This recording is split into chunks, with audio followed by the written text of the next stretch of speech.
Greetings, everyone. P. Pardo here from Sea of Tranquility. Welcome to another episode of The Curse of the Collector. This is the Should show I do this?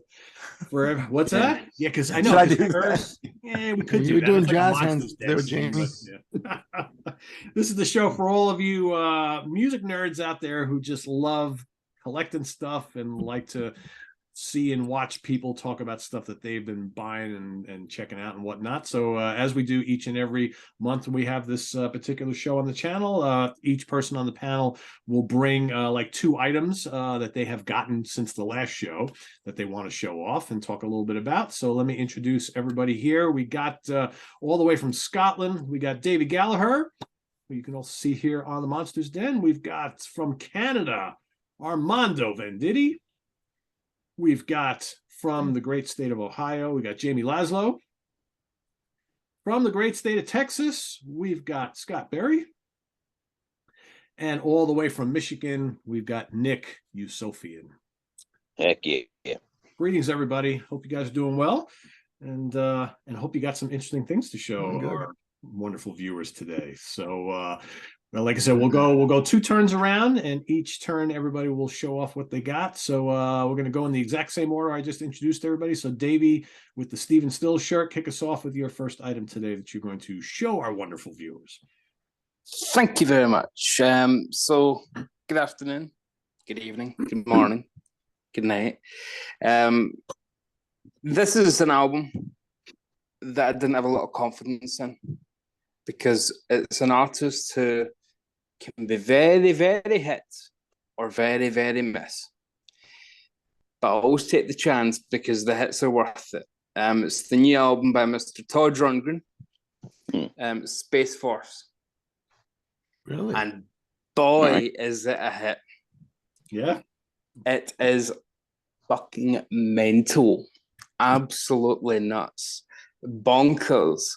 It should be called Todd Rundgren and Friends, a bit like his last one was White Knight was called, where he had like Hall and Oates were on it, and Trent Reznor was on it. He had some friends.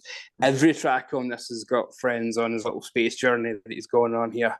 It should be called Phallic Symbol. I was just going to. Well, I think he's maybe doing a Jeff Bezos reference. I'm not sure. I think he's maybe doing a Bezos. But wow, what friends! And I had the fear. When I put on track one, and the friend in question was Adrian Belew, and it was very ambient and laid back. And I went, oh no, it's going to be one of these ones, isn't it? It's going to be airy fairy nonsense, you know. It's just going to be new age pish. Oh boy, no! Straight away on track two, it tells you, no, this is just going to be all over the place. Rivers Cuomo from Weezer joins in for a ska version of a pirate sea shanty called "We're Going Down with the Ship." Oh, It is insanely fun. It is hilarious. That's eclectic. Yeah, and then we go on to Neil Finn from Crowded House and Split Ends. These days tourer with Fleetwood Mac. Why is he in Fleetwood Mac but not writing? That's a total waste of a great pop artist. I think he's out of Fleetwood Mac at this point, but Yeah. Does anybody know? If you walk outside and back in again, it'll be different then.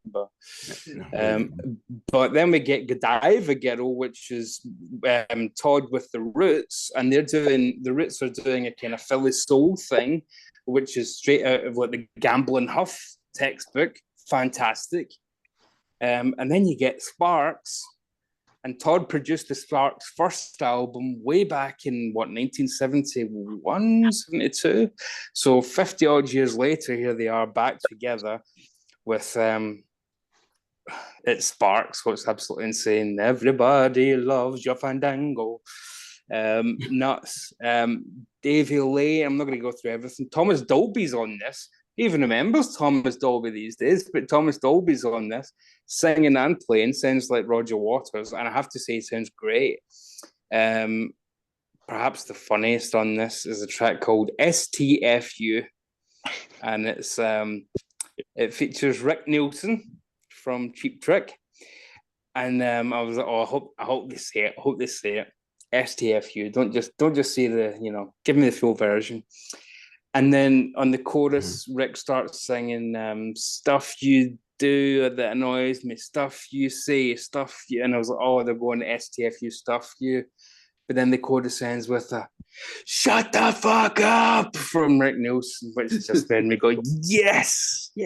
So Rick Nielsen gets to scream "shut the fuck up" about 20 times on this, which is absolutely fantastic. The Lemon Twigs do a great track with them called "I'm Leaving," and it's about how they're in this great relationship with this woman. And everything's great, absolutely fantastic, but she's such a terrible cook that they're leaving off.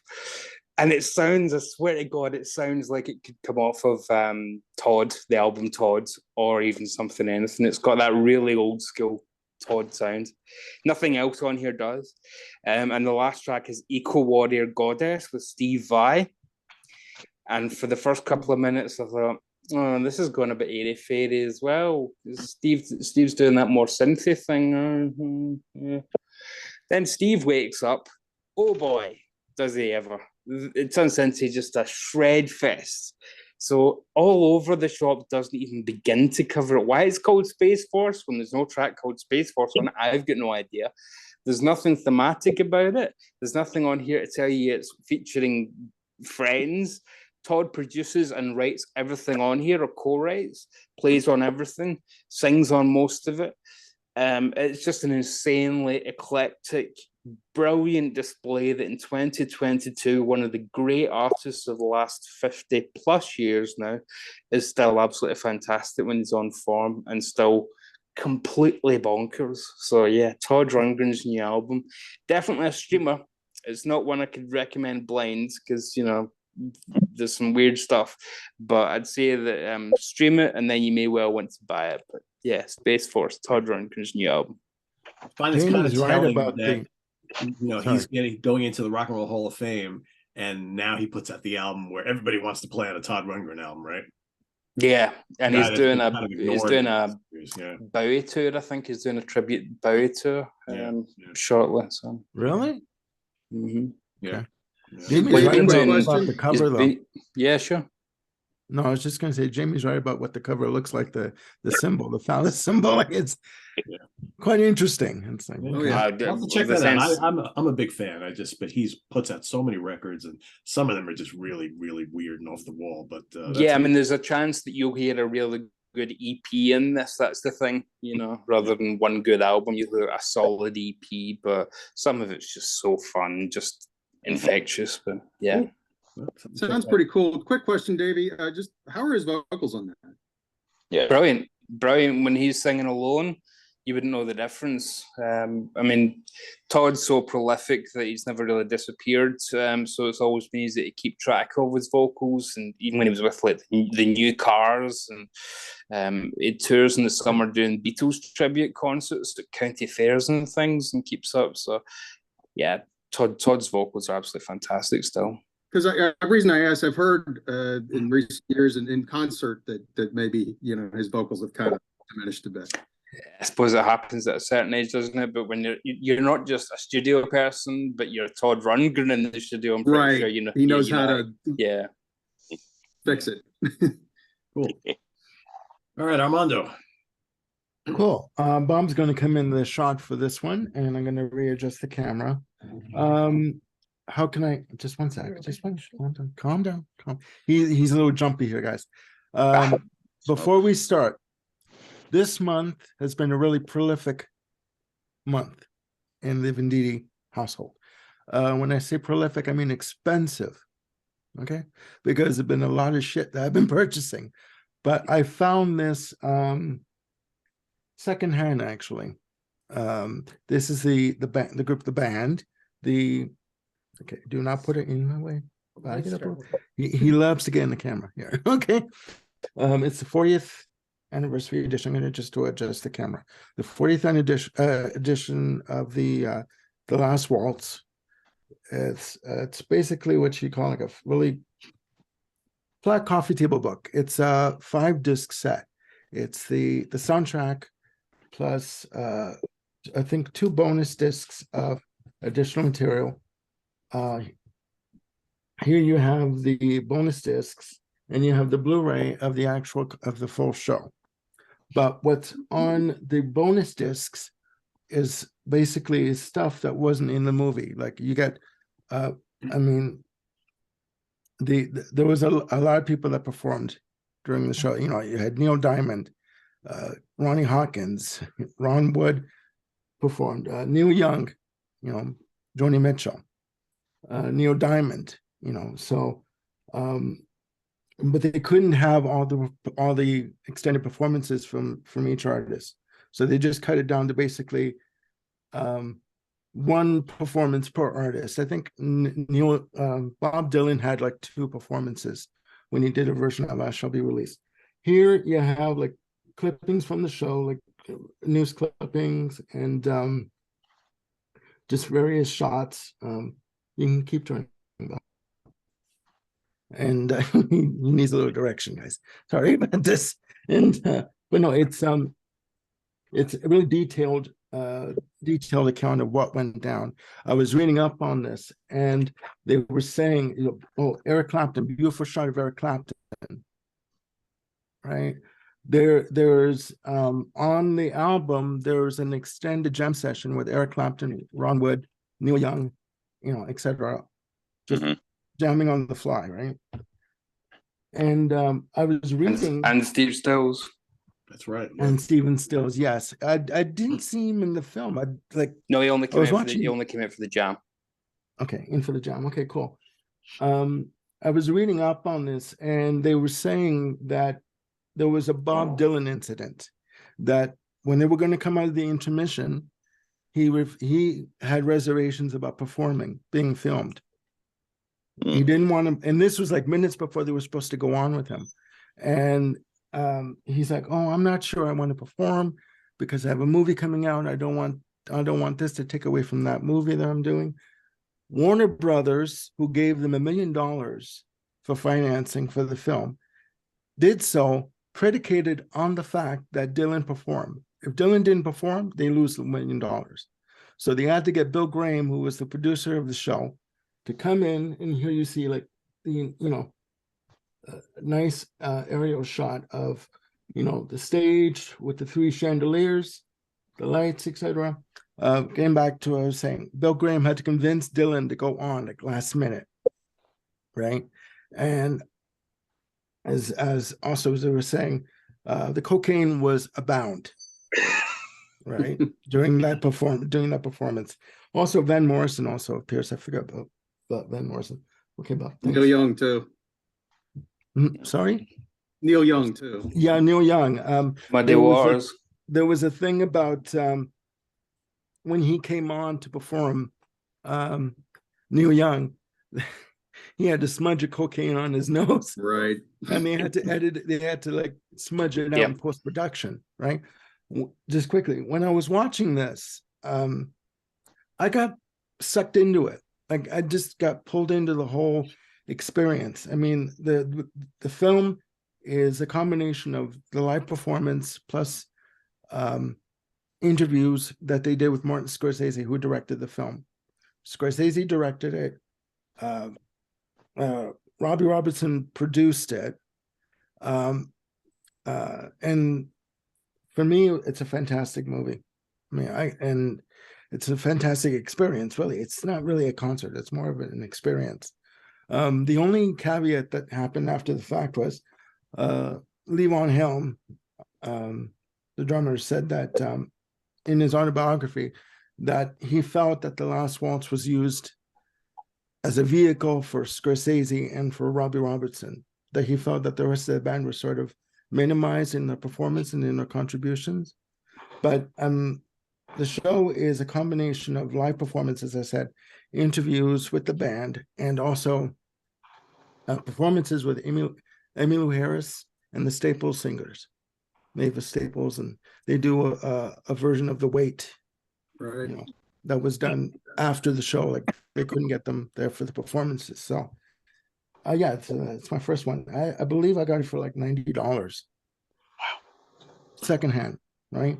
This is going on Discogs for 160. So I got a good deal for it. Sounds like you did well. Yep. Yeah.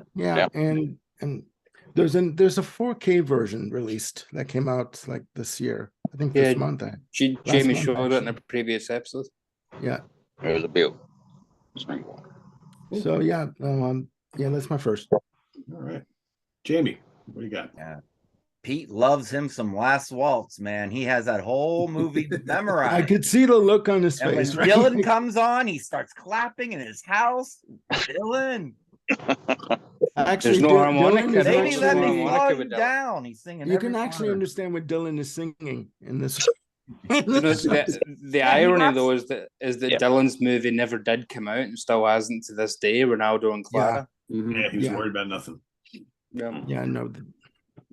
Well, here's the thing. I was going to talk about one thing, and then I made a change this morning. I decided to talk about another. I wasn't going to talk about this because I posted it on my Facebook page. Let's Get Physical. If you want to come join our page, Let's Get Physical on Facebook. It's all about physical media. But I decided. Here's the thing. It happens every once in a while, every few years. I get in a bit of a funk. You know, I'm not going to say I'm depressed. I just kind of walk around in a funk. I found that I was driving without even listening to music and not even noticing that I'm not listening to music. Like halfway through the drive, I'm like, shit, I don't even have the radio on. Just in a funk. And then I bought this next item, and it was just the right music at the right time and kind of snapped me out of it. And it's this big mammoth thing. The thickest box set I own. It's the Kinks. Holy crap.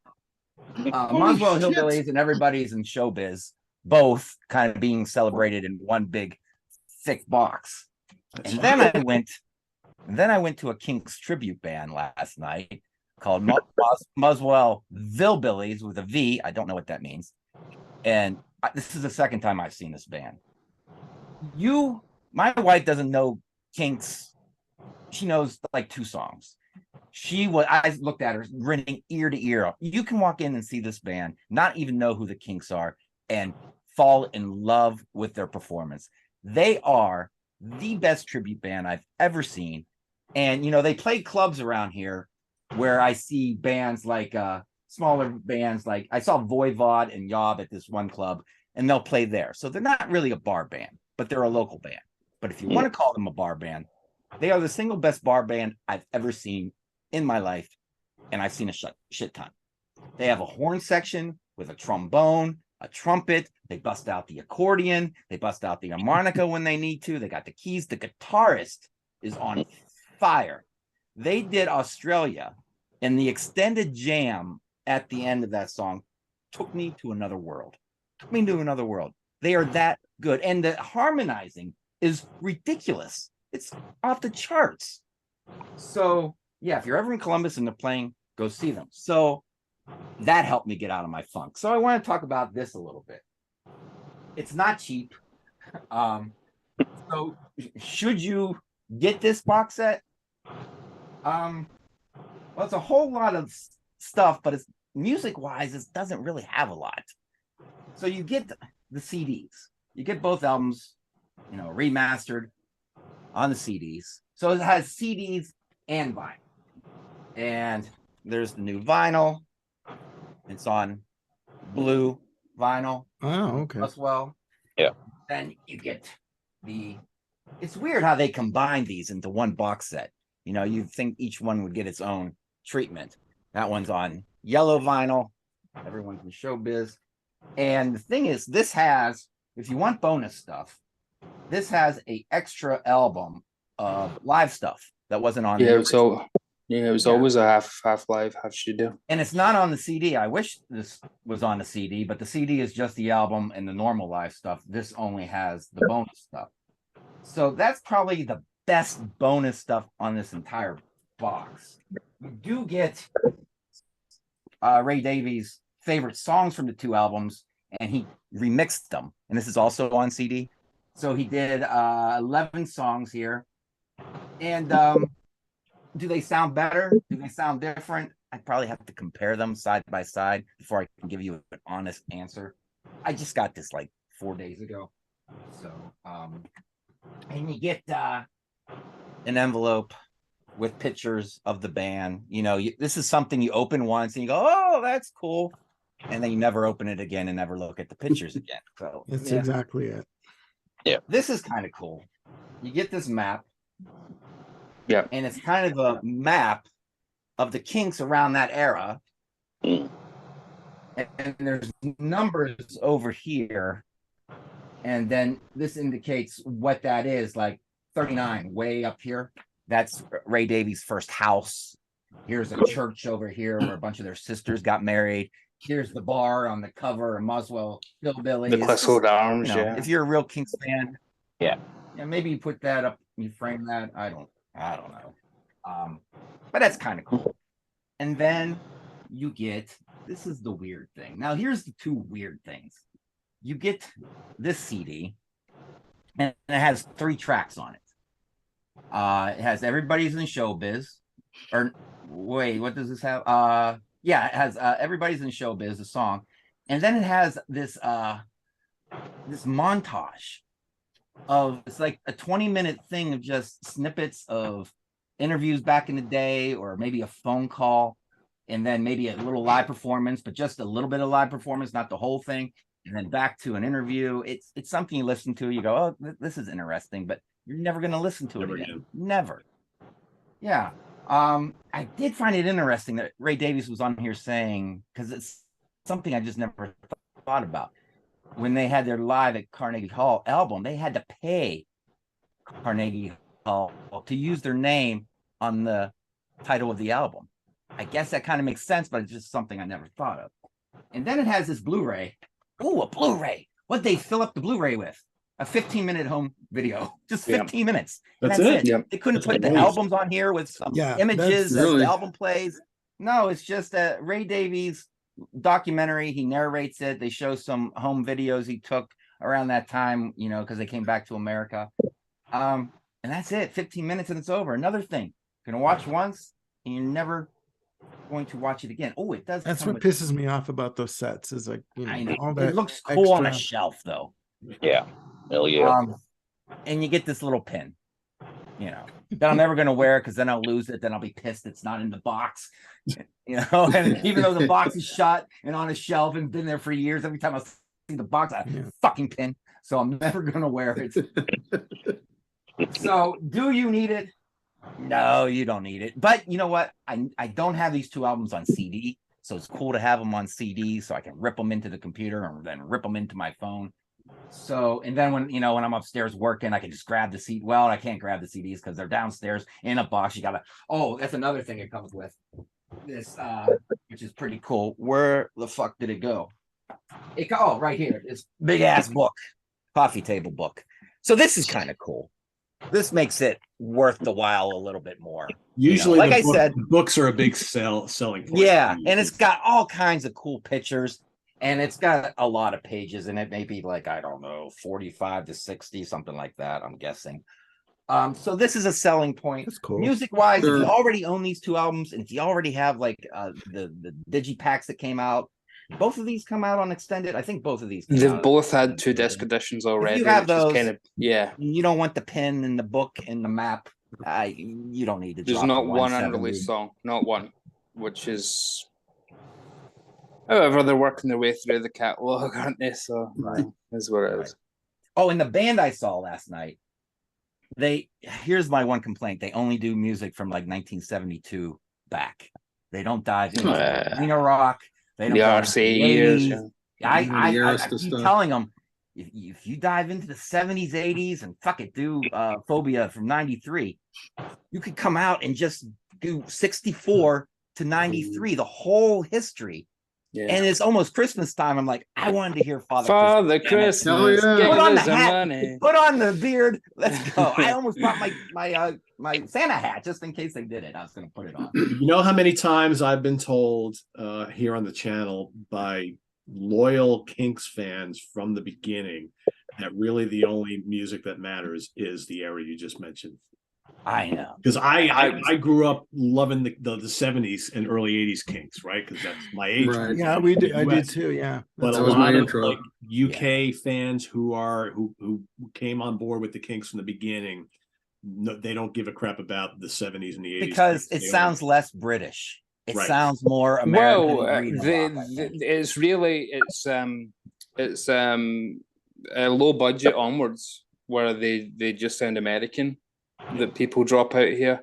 But they still had hits. I mean, Come Dancing was a massive hit in the UK. Oh yeah, They did do that last night. Massive. That's the only It was a hit here too. Yeah. But you're in general, people dropped out when they stopped doing the kind of fun theatrical stuff like Soap Opera and Schoolboys and Disgrace, which is one of my favorite Kinks albums. The Preservation Duo from the mid-70s. Yeah. All right, cool. Scott, what do you got? Thank you, sir. Jamie, just FYI, I'm still trying to chase down the first Kinks album and Muswell Hillbillies. Been working on that several months now. on CD. You can't find it on CD. I just haven't come across them yet. I mean, you're looking for them in the wild. You don't want to. Usually, I hit the wild first. If I just go a while and I can't find them, then I hit disc. Yeah. So I got a question for the group. Do you think it's possible for an artist to be famous for his accomplishments in a band that sold tens of millions of albums, had huge singles on the radio, is one of the cornerstones of classic rock, is in the Rock and Roll Hall of Fame with said band as a guitar player, but is still underrated as a solo artist? Even if that's possible, has produced some bona fide classic songs of his own. I'm trying to guess who you're talking about. Jeff Beck? Speaking of Mr. Joe Walsh. Oh. Okay. Yeah. And I've loved his music for over 40 years now, whether it's with the Eagles or James Gang or solo. That iconic riff on Life in the Fast Lane on Hotel California, that was my introduction to Mr. Walsh when I was about 10 or 11. And it was one of the first rock albums I ever owned. Life's Been Good But Seriously Folks was a huge solo hit a couple of years later, and I gradually got exposed to his earlier solo work and James Gang material as I began to gravitate more toward hard rock stations in my teen years. And for years, I've had just a best of collection that pulled together all those radio hits. And but lately, I've been seeking out several of his early studio albums. And surprisingly, they're proving a little difficult to find. Are they out of print? I'm not sure. But I lucked out and I found these two recently at Piranha Records in Round Rock, Texas. My about every other month trip up there. And these were only $4 a piece. You got the smoker you drink, the player you get, as a twofer with his live album. Gotta love them too first. Mine. And of course, gotta have, but seriously, folks. Yeah, it's a great one. They are great. And both of these packed with great songs, in addition to the classic rock staples that everybody knows. And Joe always delivers a rockin' good time, particularly on his 1970s releases. But I didn't stop there. I purchased these two on Discogs. Get these in order here. They tend to fall off. Yeah. Got Barnstorm. Yeah. Okay. So What? Japanese pressings. Yeah, I was going to say Japanese. Intact. Yeah, the Obi What's strips, that? right? I was going to say, I saw the Japanese Obi strips there. So, yeah. Yeah, exactly. That's cool. So that was these were actually a pretty good deal. I only paid a little over $10 and change for them, and they were brand new. So I'm digging these quite a bit. I think I might like Barnstorm just a little bit more. It's a little more mellow and folky than I expect, but I think I like the version. Both of these songs have Turn to Stone. I think I might like the version on this one a little better. I think even though this album rocks a little more overall, I think the version of Turn to Stone on this one rocks more. And then the version on the live album is really good too. Yeah, exactly. It's got that kind of fuzz and distortion on it. Yep. That's what I like about that. And like I said, Barnstorm is surprisingly melodic and introspective. And I think Joe's band from this period, the Barnstorm band, is excellent. Kenny Passarelli on bass and Joe Vitale on drums. Yeah. Joe was with him for a long time. Yeah. And So What was released after The Smoker You Drink. And like I said, rock's a little bit more than Barnstorm, but I think you get a bit of range. You get to hear a bit of range from Joe from these two different albums. And from the four that I got in total, I would say, yeah, there's a good bit of range of the songs in there. You know, we tend to think of him as maybe just playing in a certain way or singing in a certain style, but well, yeah, I mean, he's got a reputation of being like a real rocker, but most of his solo albums are very varied as far as the type of material. Exactly.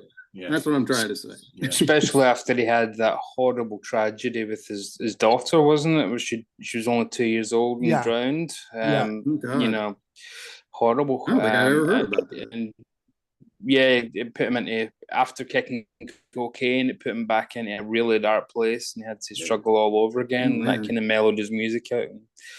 Oh, that's terrible. Yeah, I think he's. Sorry, I was just going to say. But I do think he's underrated. Yeah. Oh, yeah. I think he's my buddy just got him to appear at his record store last week. That's right. Did a Q&A and did a little performance. And here's the thing. He performed on a Tuesday. When do you think the first people got in line? For the Sunday? Yeah. Friday before the Tuesday. And they sat there, an older couple in their 60s with their dog. There's nowhere to use a bathroom. There's no fast food places. There's nowhere to go. And they sat there until Tuesday. And I went Sunday to the record store and walked past them. There was nobody behind them. They could have went Sunday and still had the same spot. God bless them.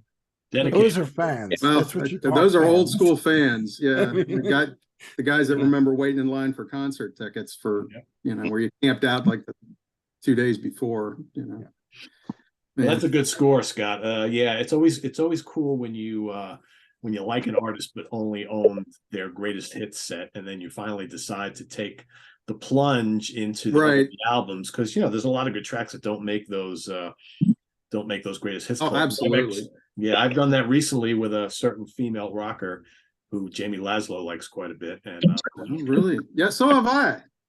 We're gonna rank those albums. We're gonna have to, right? Yeah. So yeah. I've been ranking them for 40 years. Yeah, I wonder who that could be. Yeah, really. Anyway, I was like so much. Susie Quattro shows should be good. Just in closing, I would like to get more of his albums. I know the 80s was kind of hit and miss for him, but they're pretty good though. They're pretty good. There Goes the Neighborhood. I would at least like to get that one. But again, I think some of these are out of print now. They're kind of hard to find. You do see them, they go for a lot. And Scott, don't sleep on Analog Man, which is the last studio album he put out. That's Oh yeah? Yeah, pretty good. Pretty good? Yeah. All right. I'll check it out. Yeah, enjoy those. Those are good stuff. Joe's the man. Joe's the man. He is. All right. Speaking of the man with the very badass Venom shirt. Nick, what do you got for us? I've got two different. I'm actually debating which one to do. Plus, should I do this one or this one? To hell with it. Well, Halloween happened recently. Not Halloween. Sorry, All Hallows Eve here in the United States, where we celebrate the ghouls and everyone has a spectacular good time. So, what better way to celebrate it than it's crossing over into movies, but it still technically counts. This is 80s horror. 80s, you could see that. 80s trailer Trauma 3 horror show. 250 trailers from 1980s. Oh, wow. All trailers? All trailers, yes. Oh, sweet Jesus. Okay. 7 hours. Okay. Bought at a store in Sometimes the trailers are more entertaining than the movie. I will say, for anybody They are. watching, including everybody here on the panel, I never in a million years would have thought I would enjoy just sitting and watching trailers straight for a bunch of hours. But I have 8 hours of Giallo trailers that I actually saw over a couple of days. It's so much fun. So I'm sure this is but there's a great it pieced the Amicus best one parts as well. together, right? So yeah. And isn't Chris Allo mentioned somewhere in that booklet? Yes, he personally donated a few 35mm film reels, I think, to that one, or to volume 2, which was psychological, and volume 1, which was monsters and stuff like that. So yeah. And just so everyone knows, yes, he would like to appear on the show, but he is not a morning person. Shoot, I'm barely a morning person myself. I'm lucky if I get up at 10 o'clock because I stay up until 3. And he also drinks natural best coffee tablets. So he is a caffeine person, just not a straight coffee person like I am. And who here is sort of the Daimajin?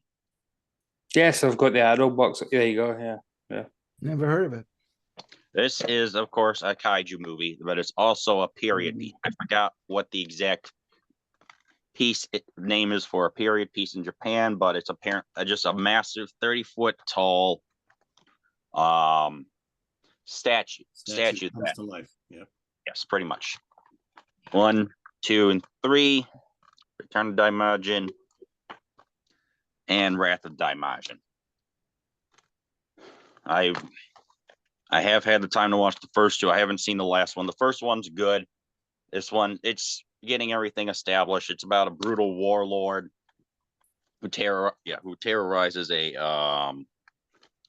who terrorizes a small village, and they have to rely on their god, the Daimajin, to be able to come and rescue them. So it's like it's a slow burn for the first one. I'm like, okay, this is a little bit boring, but once it gets about 50 minutes in, then this giant motherfucker appears, and he just goes and trembles all throughout town, and he's more like a chaotic neutral character. He's just there just to help them. Eventually he sees a way of how to like, okay, I can see why this female's crying. She has sympathy. All right, I'm gonna go back and relax for a little bit. So second one has a little bit more special effects to it. There's obviously it's pretty much the same thing. There's a parting of a sea. That's, of course, an inspiration from what movie was that? Is that from the 1950s? Ben-Hur. You know what I'm talking about. Ben-Hur. Spartacus? No, Ben-Hur. You think Ben-Hur. it's Spartacus? Spartacus? Ben-Hur. So, maybe it is better.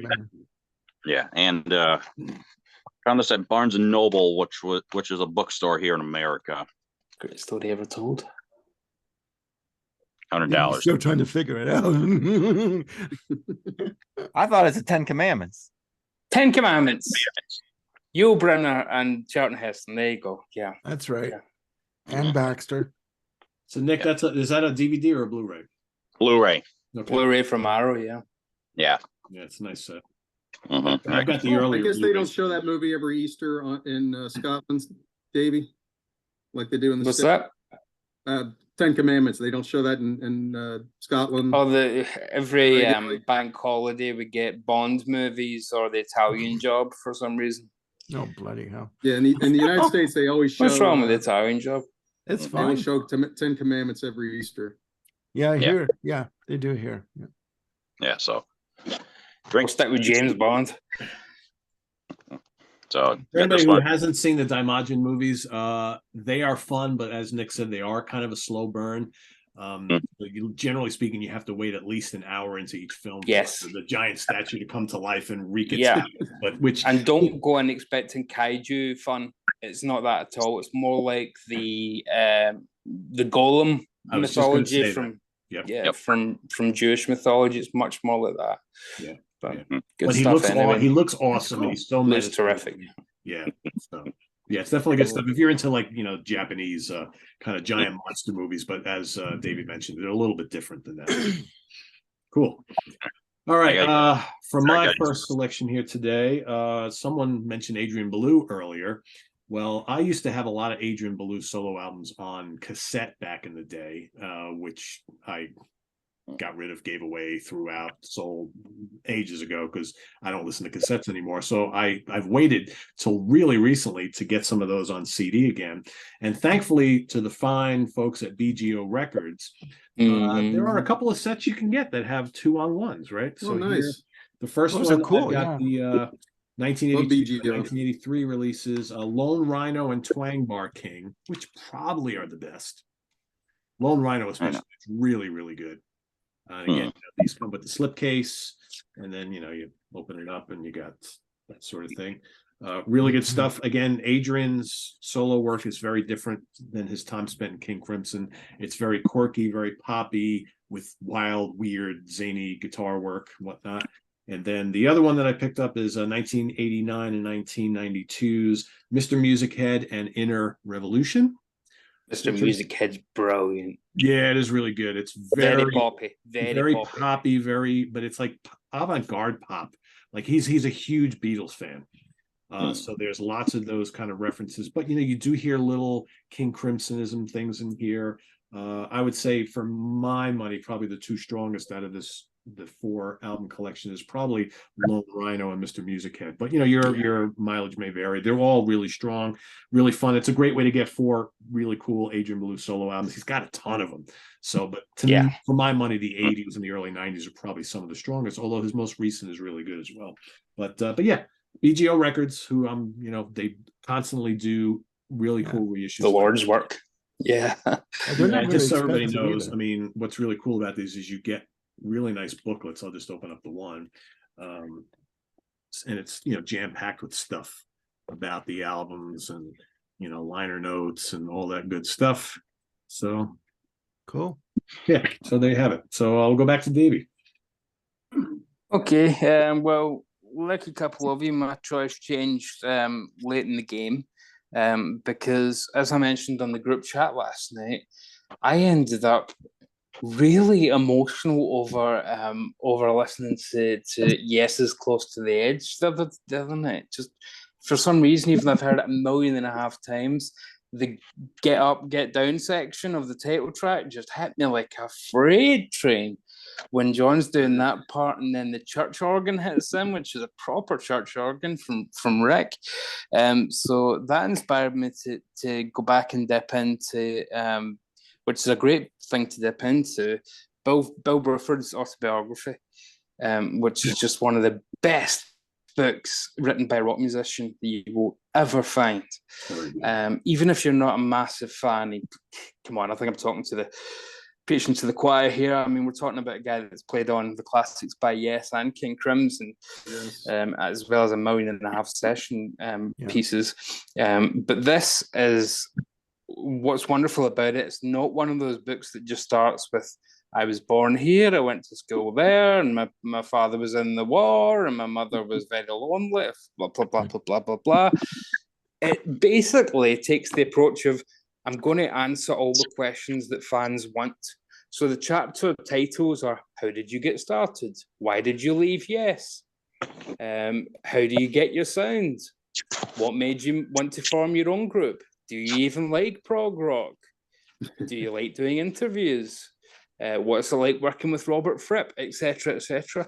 So it's basically Bill answering all the questions that fans want answered rather than just writing his own story. And through that, he writes his own story. Yeah, exactly. Rather than just, here's the well, I remember this one time we went to the beach at Brighton, and my sister was very upset that you get in some of these books. Now, Bill knows exactly what people want to read. And they want to read about Yes, they want to read about Crimson, they want to read about his solo works and whatnot. And still, if you order this from Burning Shed in the UK, it comes signed by Bill as well. And for only 15 quid, so less than $20, you'll get this signed by Bill himself.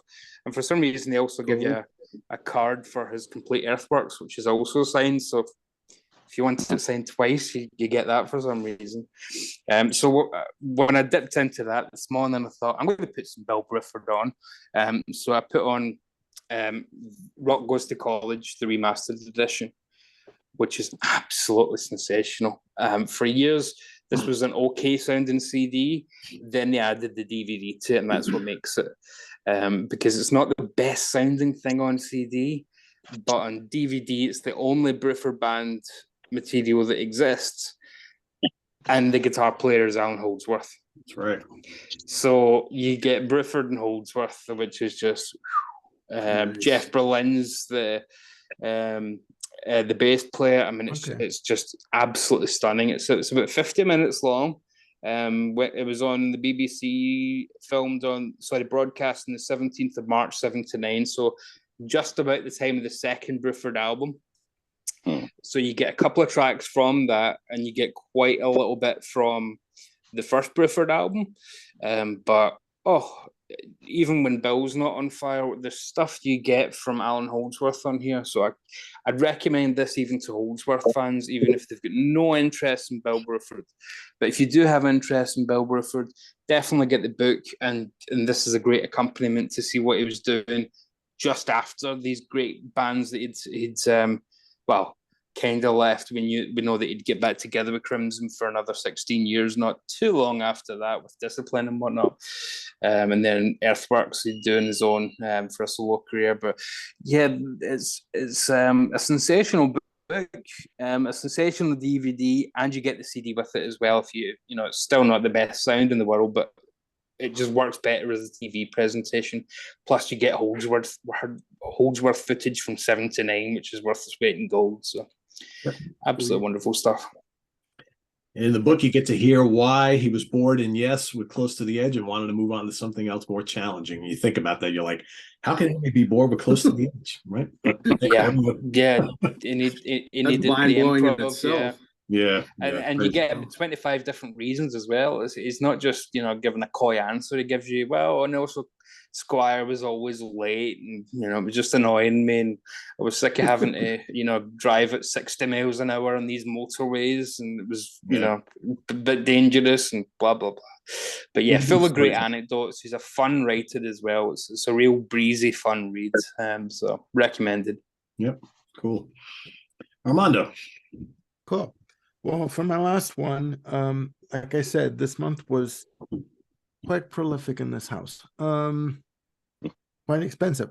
But we're going to talk about the group Renaissance. Okay. Featuring vocalist Annie Haslam. Haslam? Sorry, Haslam. Haslam, yeah. Haslam, yes. Thank you, David. Thank you for the correction. I picked up two of the albums. I'm going to showcase one of them. This is, if I can, you can tell me if it's... You got it. Carnegie Hall. Okay. This is live at Carnegie Hall. This is the triple disc esoteric reissue. This has the entire concert. The original release had 8 tracks on it for the entire double album. This has an extra track, Kiev, which is track 3 on the first disc, and the third disc is live at the BBC, March 25th, 1976. The concert was recorded June 20th to the 22nd, 1975. Okay. Now, for those of you out there who really haven't heard Renaissance, how can I explain Renaissance? They're progressive rock, but they're not your conventional progressive rock. More heavy on the piano driven, more. The stuff I heard, I would almost compare it to almost like minstrel type of instrumentation. Beautiful music, very symphonic, very layered, very complex, but also very accessible. Okay.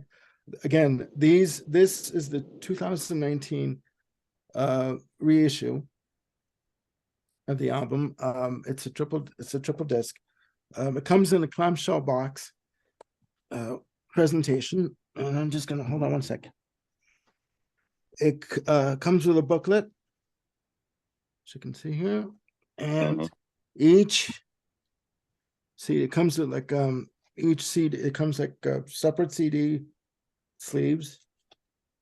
And sorry guys, again my hands aren't working today. And Bob jumped ship, so I gotta do this on my own. So, but each disc is housed in a different type of a sleeve, so you could there it's differentiated between the actual album and the bonus material. Here on the third disc, I will attempt to pick it up here. Well, it's a nice band shot. Yeah. Sorry if my hand is covering up some of the performers on it. So if you can see here, right? So this is the BBC Sessions disc. How can I explain Haslam's vocals? Beautiful, very emotional, very emotive, but very powerful, right? Very melodic, extremely melodic. 3-octave range, I think she had. Yes, exactly. Mm-hmm. Yes. I wasn't sure how many octaves she had, but and even during the performance, she has such control over her vocal performance that it's unreal. I think, Pete, when I mentioned that this was coming in, you had said to me that the performance at Carnegie Hall was epic. Yeah. I think that was the word you used. That doesn't even begin to describe it, right? And all I can say is, again, it is progressive rock, but it's not your King Crimson, it's not your Yes, it's not Genesis. There's a very heavy emphasis again on piano and harpsichord and symphonic instruments. Symphonic instrumentation is weaved throughout these performances. Unbloody real. And I got these two, and you know me, I can't just get the single disc editions. I have to get, the triple disc editions. I have here just quickly. I also purchased Turn of the Cards, right? This is a 4-disc version of the 1974 release.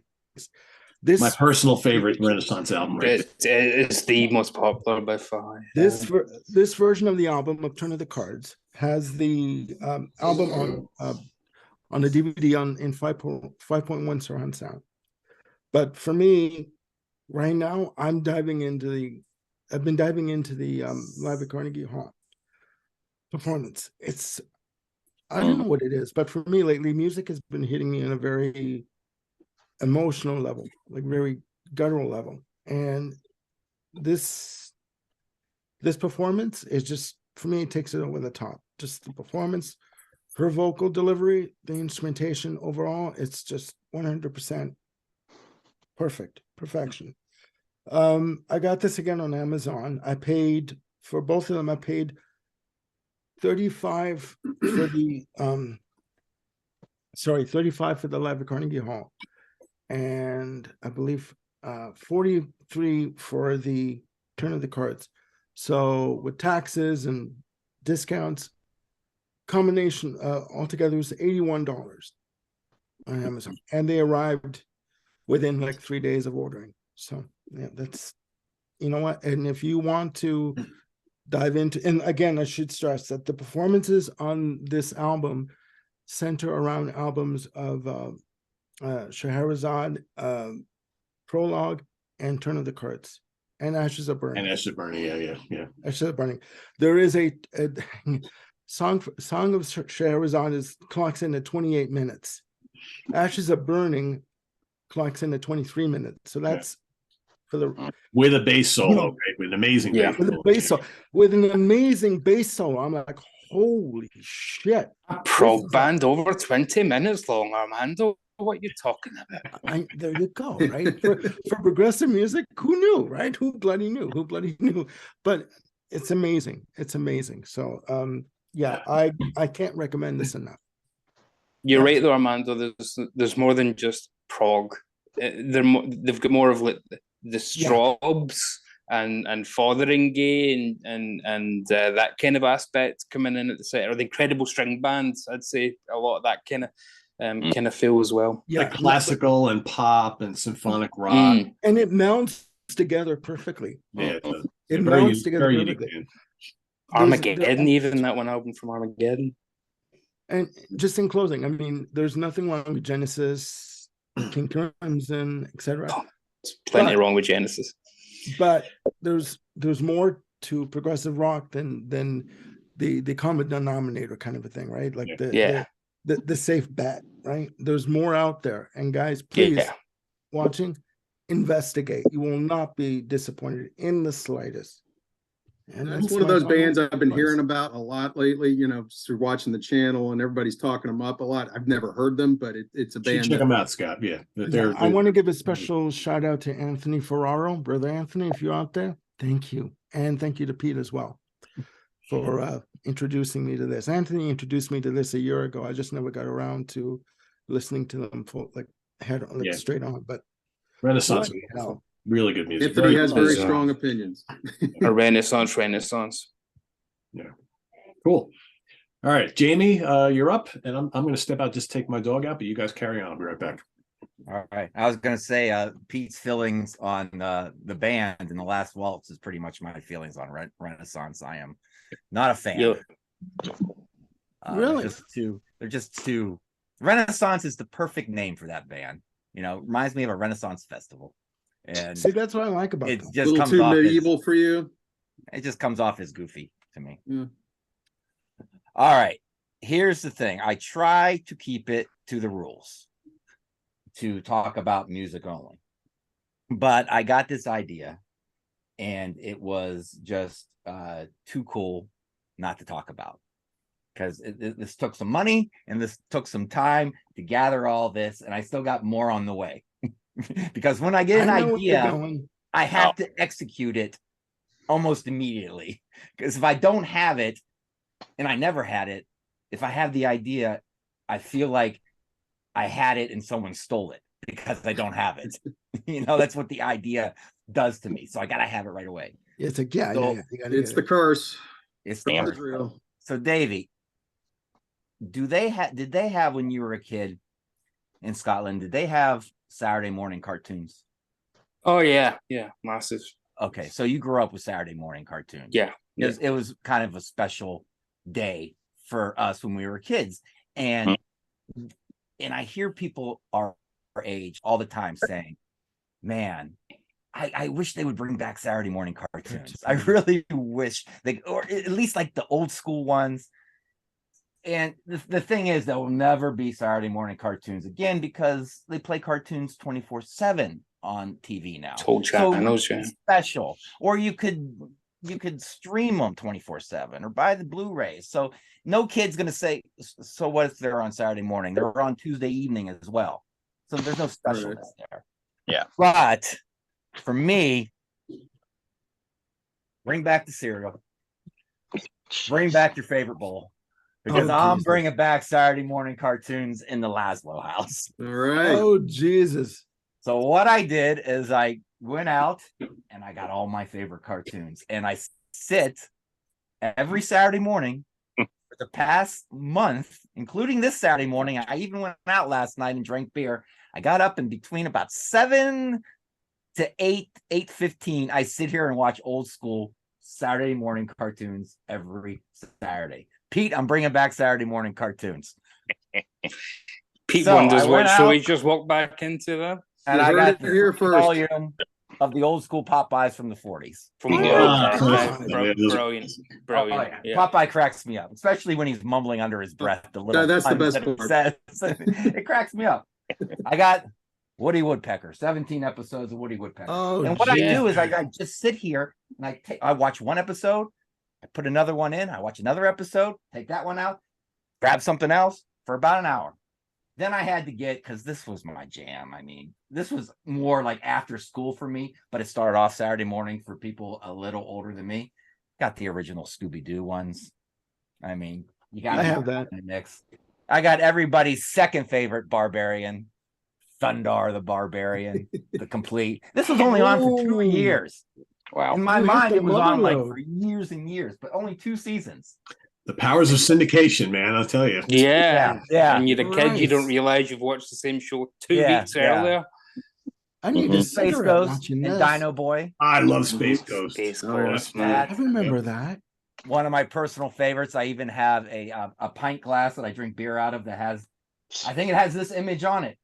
The Herculoids. Yes. Oh, yeah. I was just thinking. You know what I think, man? They got the Marvel Cinematic Universe.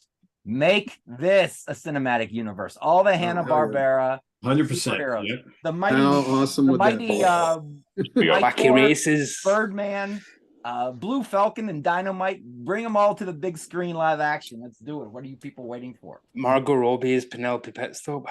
I got Johnny Quest, which was always like that. Am I watching a grown-up cartoon when I was like 6 years old? Because it seemed a little bit more complex. This one's gonna bring back some fucking memories. What's that? Live action Shazam. Shazam. Yes. Holy With the little I think I know what's coming next. World's there's oldest no teenager. ISIS. I got no ISIS. No ISIS. I don't have ISIS. She was hot though, man. I was watching clips of her Holy on YouTube. shit. Man, she was a hottie. So and you had the little life lessons at the end of each episode. Right. This one cost Mentor. me money, but it's out of print, and by god damn, I wanted it. I got 150 Looney Tunes episodes, shorts.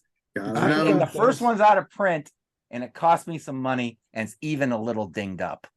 But the hell with it. I and this was when this was on, it was the Bugs Bunny Roadrunner show. And if you watch The Shining, Danny is watching it, and you hear the theme song to it, Roadrunner. Yeah. And that was 90 minutes long. I think it's 90 minutes long because they had so much to work with. 150 shorts right here. I also got, Pink Panther. Need a Pink Panther. Nice. This is actually a fake one I made because mine didn't come in the mail yet. It was supposed to be here, but I got this beautiful box set coming with 6 volumes of it. Yeah, I've got that too. As you can see, arriving November 18th to the 19th. Not shipped yet. Yeah, I don't think it's going to I make. hate when they do that. Well, they sent me an email this morning saying it's going to be another 2 weeks, whatever. But I'm not done. I wish I had commercials to throw in the middle of these. I do. I wish I had 70s and early 80s commercials. I don't, but I got Schoolhouse Rock, which was kind of like the commercials. I've got those with the commercials. Yeah. And this has every Schoolhouse Rock. Okay, I'm out. Ever. And you know what? I got 2 Blu-ray players here too. One is region free. I could like throw one in there and just go back and forth without getting up. So one more thing though, I did this for shits and giggles. Do you remember when you got a comic book, or maybe you opened up the newspaper, and it was exciting to see the next season lineup of what cartoons were going to be on, and they gave you the rundown 7 a.m. or 8 a.m. to noon, like this, and it gave you 8 o'clock, 8:30, 9 o'clock's Bugs Bunny, blah blah blah. Well, I took the images from my Blu-rays, and I made my own. The Laszlo Saturday morning wacky lineup. And there's all my Blu-rays, and there's the times that they would come on in my mind. Now, do I sit here 7 a.m. to 11:30 p.m.? No, but I thought it was fun to do. And you got to put Johnny Quest always kind of came on later, so I put that later. And the live action stuff kind of came on later, so I put that at 11:30. Then it's noon. Then you go outside and play with your friends. So every morning, Saturday morning, I go outside and play with my friends when I'm done watching these. No, I have no friends. You guys, I have you. So there you go. Holy shit, cool. I need a cigarette after that. Yeah. Like, my God. We used and I have Tom and Jerry coming as well, because I feel like I was never the biggest fan, but it just seems essential to have in the mix. You gotta put it There's also 2 really good volumes of Tex Avery cartoons from Warner Archive. Yeah. Yes. I have my eye, like the Inspector. Yeah, and did he do that? Droopy. Droopy. He did Droopy. Okay, yeah. I have, but there's a lot I want, like Spider-Man and His Amazing Friends, DVD only. No, I don't want the DVD. No, you're never gonna get that now that Disney Plus own everything. Went streaming. Yeah. True. Who else back in the 70s? And he used to right when they were set to announce the fall cartoon lineup for Saturday mornings, you'd get that TV guide, and you'd be like, yes, and you tear that open, you'd see the whole schedule, and you'd circle the ones you were going to watch and put them into your schedule every week. And we used to then I think on Friday nights, sometime around the early 80s, they would have like a half-hour show saying what the lineup's going to be starting tomorrow. I remember that was those. And they would have like, I don't They know, would some do that. wacky person like Mr. T hosting it or something. It would be NBC. He had his own show. Yeah, it would be NBC doing that. The old days, man. Holy shit. Yeah, I've got all that, like the Looney Tunes and the Flintstones and the Pink Panther and the whole. I'm just having a midlife crisis. That's all it is. I think we all are at some point. Fine. Yeah, I can't wait till it hits me. Started about 10 years ago and it's still going, right? Yeah, there you go. There you go. Yeah. All right, Scott, what do you got? Yeah, just FYI, Jamie, and everybody, if you got MeTV, they do show Bugs Bunny, Flintstones, and Jetsons on Saturday mornings. Just Oh, okay. They were doing, I did watch that a while back, and they were doing Popeye and Looney Tunes. they I'm like, they, this they isn't show some of enough. that stuff I on need- weekdays too. Yeah, I need my Thundar. I need Oh, the certain Jetsons. things. don't have that. Anyway, I digress. Gonna talk about this guy that's on my shirt, which doesn't show up in the shot too much, Mr. Zappa. Cool. And I've been a fan of his since say since the early 90s. He has one of the most extensive back catalogs of studio albums, and as huge as that is, it pales in comparison to the number of live releases. And the Zappa estate keeps bringing us more. So here are three that I bought and been listening to in the last couple of months. First off, I'm going to start off with this one, and I'll probably talk about this one the most because this one, I have a special connection with this one. Now, this is just called simply Austin 1973. Mm-hmm. This was, it's not an official release from the Zappa estate. It was put out by a label called Zip City. It's one of these radio broadcast recordings. There's a lot of those out these days from different artists, and they're kind of cool to listen to because especially bands. Some of those bands don't even have live albums out, or their live catalog is insufficient. They kind of fill in gaps. And this one was recorded in 1973. October of 1973, right here in Austin, Texas, and at the now long defunct Armadillo World Headquarters, which was a legendary Austin venue, famous for having all kinds of music on their bill, including rock, country, jazz, blues, reggae, you name it. If it was around in the 70s, they had it. And during the Armadillo's 10-year run, Frank performed there several times, four that I'm aware of, and including once with Captain Beefheart, which was recorded for the Bongo Fury album, where he did Muffin Man, and he signs off with like, "Good night, Austin, Texas, wherever you are," and leaves us with those famous words. And not a big Beefheart fan myself, but it's cool to hear Frank, right here in your hometown. And like I said, this particular set was for a radio broadcast, and I would say the sound quality in this is pretty good. These are sort of like legal bootlegs in a way, I would call them. The sound quality can vary on them, but this one's actually pretty good.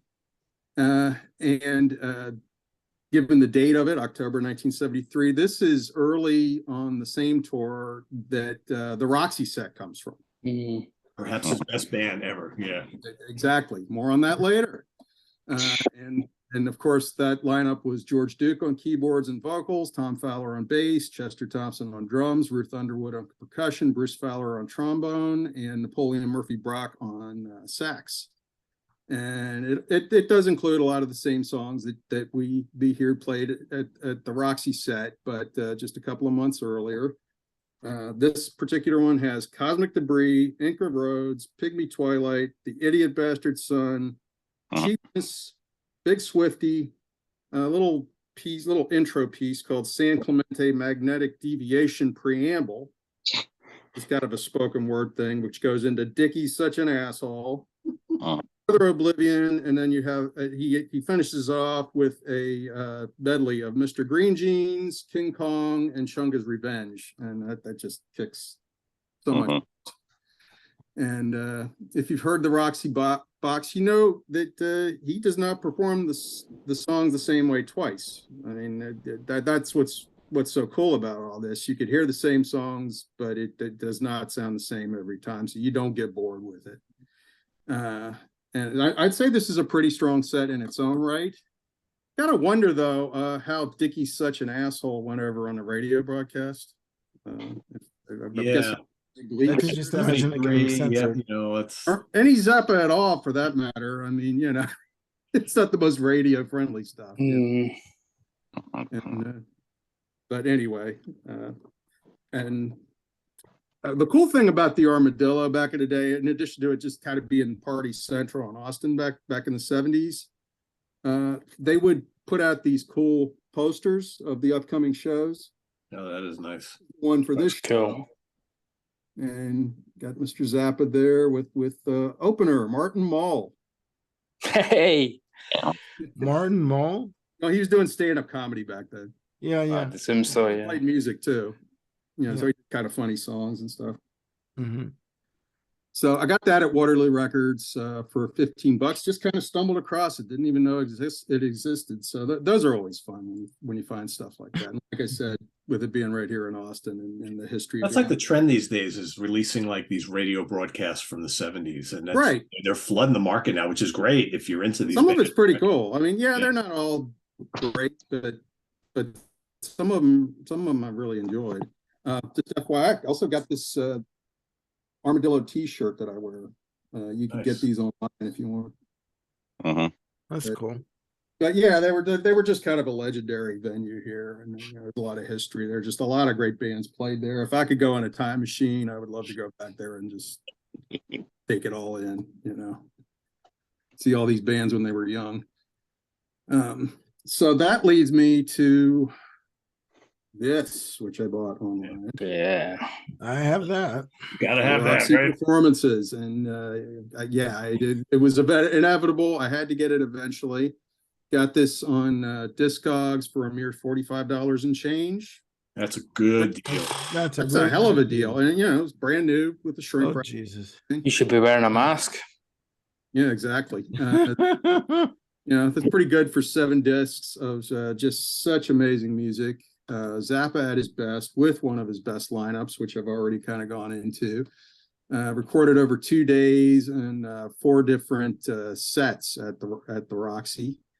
And disc 6 and 7 are made up of rehearsals, sound checks, and studio recordings. Can't say enough about this set. It is fun and playful and funny, and just got an astounding level of musicianship going on here across the board. And you don't get tired of the songs because, like I said, they are performed differently every time. I won't go into that one too much because I know Pete's talked about it a good bit. It's come up a good bit, and some of it I already touched on when I was talking about the first set. And then about a month ago, got this one. This is Zappa 75, and I'm going to butcher the name. Seem to have seen a video about that quite recently. He just did a review of it earlier in the week, so I won't go into too much detail on it because he's already kind of covered some of that. I was going to get that. Butcher the name of these cities: Zagreb and Ljubljana. Yeah. In I know how to say Yugoslavia. Yeah. Zagreb and what Scott said. Not Zagreb. This was recorded in the former Yugoslavia in November of 1975. And it's the most recent release from the vaults. And like I said, I bought it about a month ago. Waterloo Records, $22. It's a 2-disc set. Features, this is a mostly different, smaller lineup than the Roxy set. Yes, and there may have been some cost issues with sending a larger band over there at the time, maybe. That might be why it's a smaller lineup. Regardless, I think it's a good badge. I think some possession issues more than anything else, to be honest, given where they were playing. Could be. And you know, I know Zappa was a very he was quite the taskmaster, and he did. If somebody wasn't pulling their weight, they weren't around very long. You're out. Yeah. Yeah. Exactly. And that's fair. Drug issues or anything like that. He didn't put up with it. I'm guessing like I said, regardless, I'd say it's a damn good batch of tunes. They've been cherry picked from performances in those two cities. Lineup does have Napoleon Murphy Brock from the previous group on tenor sax, but also has Norma Bell on alto and soprano saxes. So so this one has two sax players on it. Yeah, and she wasn't in the band that long. So yeah, she also does vocals. It's a weird lineup because it was a short-lived lineup. But this is like the beginning of the Terry Bozzio era because he's on exactly Terry Bozzio on drums, Andre Lewis on keyboards and vocals, and Roy Estrada from the original Mothers. Yeah, from the Mothers. Yep. Yeah. Yep. And Zappa does all the guitar parts himself. He doesn't have a second guitarist, but of course he kills. And I think my favorite part of this tends to be more the instrumentals, and there's some pretty good instrumentals in here. I really like the Chunga's Revenge, which closes out the first disc, and then part 2 starts off the second disc, and that's about 20 minutes total. Yeah. And it is just amazing. And so get a set list that I say varies a bit from the Roxy set list. So you do get some different songs on here. May not be the A lineup, but I'd say it's still pretty amazing. And I quick comment on that. I really like this live album a lot, but it's really different in that you don't have all the percussion and the vibes and the interesting little keyboard. Do miss Ruth on this one, yeah. This is more of a guitar centered collection of songs, and there's if you want to hear Frank Zappa playing lots of guitar solos and riffs and things, this is the one. Shut up and play your guitar, yeah. But just quickly, sorry. Go ahead. So I was just gonna say, isn't it possible to oversaturate the market with product after product after? I mean, you would think, right? I don't know. I mean, I'm a huge Zappa fan. Some of them I haven't got because they're a little, what I'd say, cost prohibitive. They're a little on the pricey side. Like Erie is a perfect example. That was just that's like $150. Yeah, it's like, but only about 45 and change for this. That's the one that's coming out in a couple of weeks. You got the Waka Wazoo set. Waka Wazoo, and that's pretty cheap. And so there's no rhyme or reason to it either. It's kind of bizarre. I mean, I'm saying they're oversaturating the market, but I got the Waka Wazoo on pre-order, right? You already pre-ordered and you bought the 80 one. So if they're oversaturating it, you're certainly helping them. So I'm a contradiction in terms, Davey. Okay, so what are you gonna do? But no, I'm just thinking maybe if they waited a few months in between, say 9 months in between. Instead of I think they know the age of their buyers and they are milking them before. I would agree. Yeah, I think the true Zappa are going to buy all this stuff. I mean, I bought 3 Zappa live sets in the last 3-4 months alone. So yeah. Well, I mean, I also want to get that Chicago '78 set. That's really good. Yeah. That's really good. When I was watching your set of the '75 set that just came out, then I clicked on the link for the '78. I didn't even know about that one. These are such long albums, and with so many coming out, how often do you revisit the ones you bought 14 months ago? For a guy that already had 50 studio albums, never mind all the posthumous ones. And you're listening to other artists. That's why I never dive into it. That's just too big of a pool. I'm not diving into that one. Got my toes in other pools. I would say, Jamie, there are some Zappa periods are better than others. Yeah, for sure. You don't have to get everything. Fox is cool. If Ike Willis is on vocals, I'm usually there. If Ike's on vocals, I love him. Yeah. There's certain classic Zappa live sets you gotta have Roxy, you gotta have live in New York, and there's a bunch of others. But at some point you either say I'm gonna keep buying them, or that's it. I don't need any more, right? Because how often are you gonna listen to them, right? Yeah. Right. Cool. Well, they're all good stuff though. I'm glad you got the new one too. Yeah. 75. That's enjoyable for a different lineup. It's cool. But I mean, you might not. This might be a little bit harder to find, but I would say check out this this one from Austin in '73. I mean, again, it's on a little rinky-dink label, Zip City, you know, but I'm sure you can find it online. Cool. Fun set. All right, Nick, your final stuff for the day. All righty. Well, I gotta get going to work as usual. That's the running joke. Oh, Nick has to go to work every Saturday at 1:30. I like to joke around and say, yeah, I work Monday to Thursday, 4 until 12:30 a.m. And then Saturday I go in, but it's so slow. It's almost like I have 3 days off, even though I work full time. So Pete has a certain, how do I say it? Well, happy metal. What do you think of when one says happy metal? Like, what comes to mind? Certain bands, stuff like that? Yeah. European power metal. Hammerfall, Gates of Valhalla. This is an epic concert. 26 songs. Have all the members return. It has the usual iconic imagery and stuff like that. It was formed in, I don't know, Sweden. It's 100. Yeah, it's 16.9 NTSC, running time 145 minutes. It's got all those usual songs that you can have. Some of it does get a little redundant after a while, but when you're like how I said yesterday when we were in the chat, like how I need to listen to the Gates of Delirium, I get listen to 40 minutes. I'm like, okay, I need to go on the elliptical, and that's when I watched the Friday morning at the Fun House, and that did help out. So it was like, you want to hear Hearts on Fire, Hearts on Fire, Hearts on Fire. It'll give you the muscle that you need. Be like, I'm the one in charge. So I've got some concerts coming. It's like when you think of Focus, you have to sit down and you focus. When you think of Destruction, you're like, fuck yeah, man.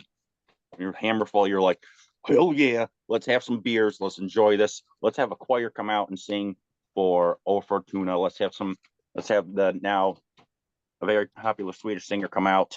And of course, let's have the first the original singer, whatever his name is, who was in Dark Tranquility now come out for appearance. They all come out and they sing for this epic concert. This is really good stuff. If you can find it, it's like $20 on Discogs, stuff like that. There's a little there's a stage, little moat of all words, and then the audience, like 3,000 people attended. So if you ever get the chance, listen to it. Awesome. If I saw that band live and I was drinking many beers, I wonder, I would either have the best time of my life or I'd be in pure hell. And I don't know which one. You'd be in the moat. The moat. Right. In the what? The moat, like, yeah, like great. 4 inches of water. Said there's a moat around it. Yeah. Well, All right. it begs the question. Yeah. Jamie, where would you go these days to watch a band and you could drink enough beer to get drunk, considering what prices are these days?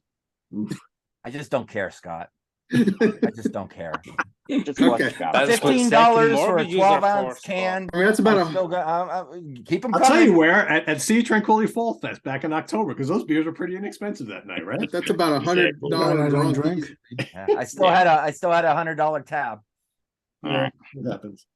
Well, All Nick, have a good day at work, Nick. All right, rock the fuck on, everyone. And oh, by the way, sorry, if anyone wants to see how much stuff I have, I'm going to post a comment down in the YouTube comments, and maybe one day I'll do like a Zoom thing or what the hell ever. All right, take care, everyone. All right, Nick. Cheers, Nick. See you, man. Take care. Yeah. Take care. Bye. You are Hearts one on in a fire, million. hearts on fire, burning, Indeed. burning Okay. with a desire. Yeah, All I'd right. be in hell. I would definitely be in hell at that concert. I just decided. I've seen Hammerfall live before. They're fun, but I can only take that happy power metal for so long. You know, some of it I like, some of it is just like after 3 or 4 songs, I'm like, all right, I'm kind of done with this. But they're I've good. tried to listen to 8 bars. I'm out. I'm sorry. Yeah, you know, some of it I like, some I don't. But Everyone has their own taste. Yeah. all right, so I'll finish this out pretty quick here. So I got two CDs here that's going to take us back to 80s heavy metal from Sweden and Canada.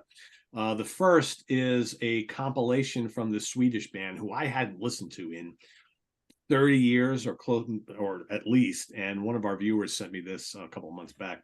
The band was 220 Volts. Anybody remember 220 Volts?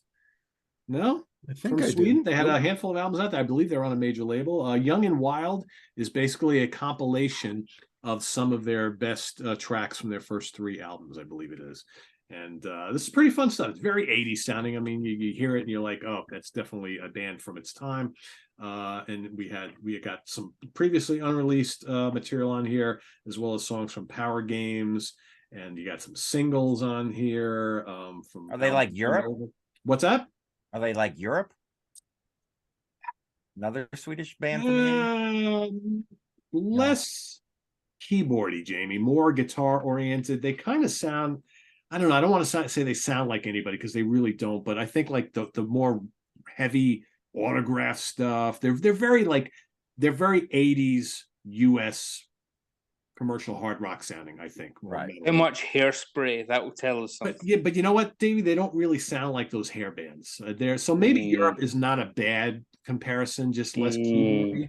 Very good, very accessible stuff. Lots of crunchy guitars, good vocals. It's heavy, it's anthemic. So I mean, this is good because you get to sample like some of the stuff from the 80s. But Young and Wild from 220 Volt, they weren't around for too long, but that's a lot of fun. But even better, and I picked this up recently because for whatever reason I never owned any albums by this band, but I remember a lot of people talking about them. The band is Kickaxe from Canada. Oh, I remember. Oh, yeah. Yeah, okay. This album, I remember that. rules. This is so good.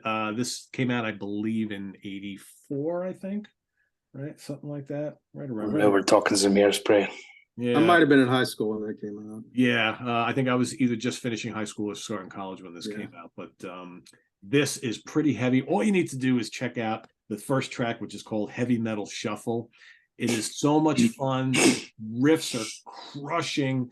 But this also is very accessible, and I'm shocked that this band wasn't bigger than they were. This, I think, is probably their best album, their heaviest album. But there's a lot of good anthems on here. It's really, really fun. Riffs everywhere, high pitched vocals. You know, it's kind of glitzy. It's kind of shiny in spots, but it's also pretty heavy in spots. So I think definitely two fun albums from the 80s that if you never checked out either band, these are two good ways to go. And yes, this is a Rock Candy release with the hype sticker still on it because Rock Candy tends to do that. They put it right on the jewel case. I hate when they do that. Stephen Reed, I know you like this sort of thing, but I kind of want to take it off, but it's one of those stickers that won't come off nice. Yeah. So put it in a different jewel case. That's what I'm gonna have to do. I know, yeah. So, but definitely, I got a couple of Blackfoots from Rock Candy recently that have that. Yeah, and they're not, and Scott, they're not small stickers either. I mean, this takes up like they're big. Here. That's right. But, you can't go wrong with the Rock Candy reissues because they do just a really nice job on the remastering, and you get these great booklets that are just loaded with all sorts of cool stuff, history of the band and the album, and photographs, and liner notes and all that. They put a lot of time in those niche releases that not too many people care about, but few people that care, right? Yeah, someone's got to do it. So I'm glad someone is, and Rock Candy always. Yeah, that's cool. Good job. So there you have it, everybody. Another month of Curse of the Collector. We've had all sorts of fun stuff here to show you today. So hopefully you've got a little bit of impetus to go out now and maybe consider purchasing some of these things or revisiting them or whatever. And tune in next month where we'll have some more goodies to show you, some more show and tell to talk about. So till then, visit us on the web at www.seaoftranquility.org. We're on Facebook. We're on YouTube. All together. All damn time. For Nick, who's off to work, for Davey, for Scott, for Armando, and for Jamie, I am Pete. Thanks for watching, everybody. We'll see you in tomorrow morning for Ranking the Albums with Morgable, Ken Golden, George Limmy, and myself, and then we'll see you Monday at the Hudson Valley Square. So have a good rest of the weekend, everybody. Thanks for watching. See you next month on The Curse of the Collector. Bye-bye.